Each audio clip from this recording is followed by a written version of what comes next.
بسم اللہ الرحمن الرحیم الحمدللہ رب العالمین۔ آج اس موضوع کے ساتھ میں آپ کے سامنے حاضر ہوا ہوں، وہ ہے بلیک ہول۔ بلیک ہول کیا ہوتے ہیں، یہ کیسے وجود میں آتے ہیں؟ اس بحث میں جانے سے پہلے ہمیں یہ سمجھنا ہوگا کہ ستارے کیا ہوتے ہیں، یہ کیسے مرتے ہیں اور ان کے مرنے سے کون سا عمل وجود میں آتا ہے۔ بنیادی طور پر ایک ستارہ گیسوں کے مجموعے کو کہتے ہیں۔ جب بہت سی گیسیں ملتی ہیں تو اس کے مجموعے کو ایک ستارہ کہتے ہیں، اور اکارڈنگ ٹو سائنس کے نزدیک ایک ستارے پر 75% ہائیڈروجن اور 25% ہیلیم، ان دونوں گیسوں کے مجموعے سے ایک ستارہ وجود میں آتا ہے۔ اور ایسے ستاروں کا ٹمپریچر بہت ہی زیادہ ہوتا ہے، اور جب یہ گیسیں ایک دوسرے کے ساتھ ریئیکشن کرتی ہیں اور ان گیسوں کے رد عمل سے ٹمپریچر 3 ارب 50 کروڑ سینٹی گریڈ سے جب بڑھ جاتا ہے تو وہ ستارے سپر نووا کی شکل اختیار کر لیتے ہیں۔ ان کے پھٹنے سے جو مادہ ہوتا ہے وہ ایک بہت کم جگہ میں سکڑ کر رہ جاتا ہے، اور سائنسدان اس کو بلیک ہول کہتے ہیں۔ اس مادے کے سکڑنے سے اس کی گریویٹیشنل فورس بہت زیادہ بڑھ جاتی ہے اور وہ بہت زیادہ طاقتور ہو جاتا ہے۔ وہ اپنے راستے میں ہونے والی یا اس کے راستے میں آنے والی ہر چیز کو نگل جاتا ہے۔ کائنات میں اب تک دریافت کی جانے والی چیزوں میں سب سے زیادہ تیز ترین چیز روشنی یعنی کہ لائٹ ہے، اور بلیک ہول روشنی کو بھی فرار نہیں ہونے دیتا اور روشنی کو بھی اپنے اندر جذب کر لیتا ہے۔ اس سے معلوم ہوتا ہے کہ بلیک ہول کتنا طاقتور ہو سکتا ہے۔ اس سے یہ ثابت ہوا کہ وہ ٹوٹتے پھوٹتے ستارے جن کے پاس اپنی بقا کے لیے ایندھن نہیں بچتا ہو اور وہ ایک سپر نووا بن کر پھٹ جاتے ہیں اور ان کا تمام مادہ سکڑ کر ایک چھوٹے سے حصے میں جمع ہو جاتا ہے، لیکن اس کی وجہ سے یہ اتنے ڈارک ہو جاتے ہیں کہ روشنی بھی ان کی گریویٹیشنل فورس سے باہر نہیں نکل سکتی، جبکہ روشنی کی یعنی کہ speed of light 3 lakh kilometre per second ہے۔ اب بات آتی ہے کہ بلیک ہول تو وجود میں آ گئے، کیسے وجود میں آئے؟ ایک ستارہ جب 3 ارب 50 کروڑ سینٹی گریڈ سے زیادہ کے ٹمپریچر پہ پہنچتا ہے تو سپر نووا کی شکل اختیار کر کے وہ بلاسٹ ہو جاتا ہے۔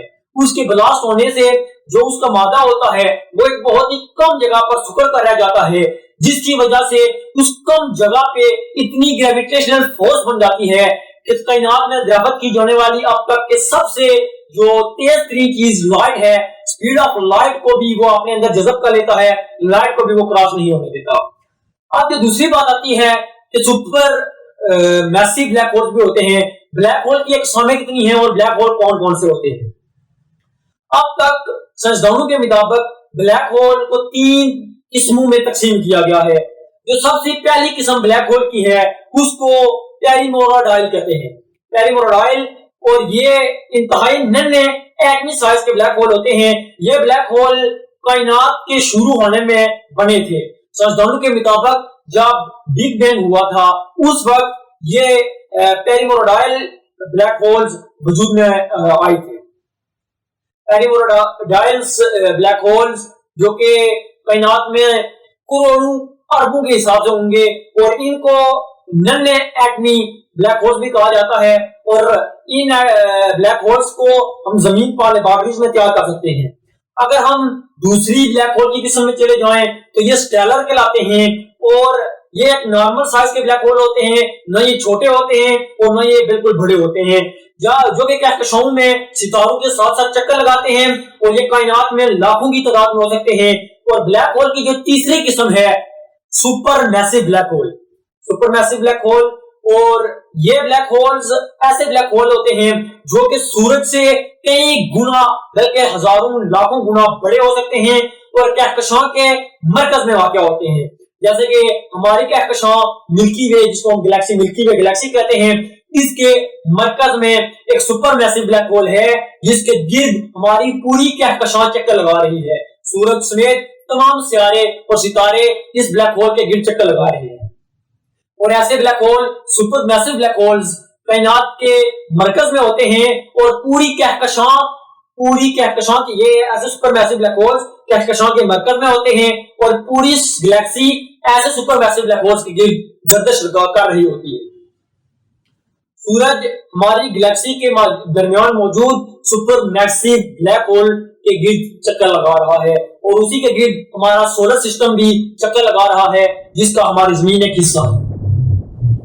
اب سوال یہ پیدا ہوتا ہے کہ ہم سپیس میں تنہا گھوم رہے ان بلیک ہولز کی گریویٹیشنل فورس سے کیسے بچے ہوئے ہیں، کیونکہ یہ اتنے بڑے بلیک ہولز ہیں کہ اگر ان کے سامنے کوئی گلیکسی آ جائے، کوئی کہکشاں آ جائے تو یہ اس کو بھی اپنے اندر جذب کرنے کی صلاحیت رکھتے ہیں. ان کی اتنی زیادہ گریویٹیشنل فورس ہوتی ہے.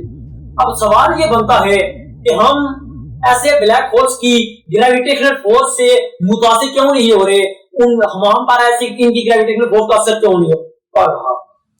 تو اس بحث میں جانے سے پہلے ہمیں یہ علم ہونا چاہیے کہ کائنات کتنی بڑی ہے. تو آئیے دیکھتے ہیں کہ کائنات کتنی بڑی ہے.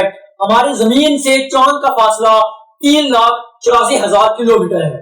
اگر ہم سپیڈ آف لائٹ یعنی کہ روشنی کی رفتار جو کہ 3 لاکھ کلومیٹر پر سیکنڈ ہے اس سے ٹریول کریں تو ہم چاند پر 2 سیکنڈ میں پہنچ سکتے ہیں.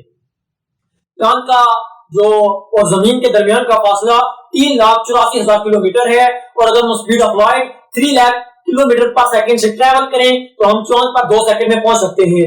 اور اگر ہم ہمارے سولر سسٹم کا جو سب سے آخری سیارہ نیپچون کو مانا جاتا ہے، اگر ہم اس کی طرف ٹریول کریں اور اس کا اور ہماری ارتھ کا جو ڈسٹینس ہے اس کو 4.3 بلین کلومیٹر ہے، اور اگر ہم بات اپنی زمین اور سورج کی کریں تو ان کے درمیان 1.16 ملین کلومیٹر کا فاصلہ ہے. اور اگر ہم اپنے سولر سسٹم سے نکل کر یعنی اپنی ملکی وے گلیکسی سے نکل کر اپنی کہکشاں کو چھوڑ کر اپنی قریبی کہکشاں اینڈرومیڈا کی طرف سفر کریں تو اس کی طرف سفر کریں تو ہمیں 2.5 ملین لائٹس ایئر دور ہے. ہماری گلیکسی اور ملکی وے گلیکسی اور اینڈرومیڈا گلیکسی کے درمیان جو فاصلہ ہے وہ 2.5 ملین ایئرز ہے، 2.5 ملین لائٹس ایئر دور ہے. تو اس کا مطلب یہ ہوا کہ اگر ہم سپیڈ آف لائٹ یعنی 3 لاکھ کلومیٹر پر سیکنڈ سے ٹریول کریں تو ہم 90 لاکھ سال میں اپنی گلیکسی سے اینڈرومیڈا گلیکسی تک پہنچ سکتے ہیں. بس یہی وجہ ہے کہ اتنے دور ہونے کی وجہ سے، کیونکہ ہم اتنے دور ہیں اور ایسے سپر میسو بلیک ہولز ہم سے بہت زیادہ دور ہیں اور ان کو ہم تک پہنچنے کے لیے کروڑوں لاکھ سال لگ جائیں گے. یہی وجہ ہے کہ اتنے دور ہونے کی وجہ سے، اتنا زیادہ لائٹ سے کا ڈسٹینس ہونے کی وجہ سے ہم پر ان کی گریویٹیشنل فورس کا اثر نہیں پڑتا. اب ہم آگے چلتے ہیں تو جانتے ہیں کہ مختلف سائنسدانوں نے بلیک ہولز کے متعلق اپنی کیا کیا رائے پیش کی. سن 2018 میں اپنی موت سے پہلے اسٹیفن ہاکنگ نے اس خیال سے اختلاف کیا کہ ہر وہ چیز جو بلیک ہول میں چلی جاتی ہے وہ ہمیشہ کے لیے تباہ ہو جاتی ہے. اسٹیفن ہاکنگ کے مطابق وہ چیز جو بلیک ہول میں چلی جاتی ہے اس کا وجود باقی رہتا ہے، وہ تباہ نہیں ہوتی، لیکن وہ کس سٹیج میں یا کس کنڈیشن میں ہوتی ہے یہ ایک الگ بحث ہے، مگر ان کے مطابق وہ چیز ڈسٹروائے نہیں ہوتی. سن 2015 میں اپنی تقریر میں اسٹیفن ہاکنگ نے کہا کہ بلیک ہول وہ ابدی جیلیں نہیں ہیں کہ جن کے بارے میں کبھی سوچا جاتا تھا. پہلے سوچا جاتا تھا کہ بلیک ہول کوئی اتنی پرانی تھیوری نہیں ہے، بلیک ہول 100 سال پہلے کا کنسپٹ ہے اور یہ آئنسٹائن کی دی تھیوری آف ریلیٹیوٹی سے اخذ شدہ، اور تھیوری آف ریلیٹیوٹی کے بعد بلیک ہول کا کنسپٹ عمل میں آیا. تو اسٹیفن ہاکنگ نے سن 2015 میں اپنی تقریر میں کہا تھا کہ بلیک ہولز وہ ابدی جیلیں نہیں ہیں کہ جن کے بارے میں کبھی سوچا جاتا تھا. اگر آپ محسوس کرتے ہیں کہ آپ بلیک ہول میں پھنسے ہوئے ہیں تو ہمت نہ ہاریں، آپ کا باہر نکلنے کا راستہ موجود ہے. یہ وہ تجاویز کرتے رہتے تھے کہ بلیک ہول در حقیقت کسی اور دنیا کے لیے ایک گیٹ وے ہو سکتا ہے. اسٹیفن ہاکنگ کے مطابق اور بہت سے سائنسدان اس کے ساتھ اتفاق رکھتے ہیں کہ بلیک ہول دو دنیا یعنی دو کہکشاؤں، اگر ہم مثال کے طور پر ایک ملکی وے گلیکسی لے لیتے ہیں اور دوسری طرف اینڈرومیڈا گلیکسی لے لیتے ہیں، ان دونوں کے درمیان بلیک ہول ایک گیٹ وے ہو سکتا ہے کہ اگر ہم بلیک ہول کے اندر انٹر ہو جائیں تو ہم سیدھا اینڈرومیڈا گلیکسی میں پہنچ سکتے ہیں. بلیک ہول کے نزدیک یا بلیک ہول کے آگے جو ستارہ آتا ہے، بلیک ہول جو سپر میسو بلیک ہولز ہوتے ہیں وہ ان کو اپنے اندر کھینچ لیتے ہیں اور اس گلیکسی سے کھینچ کر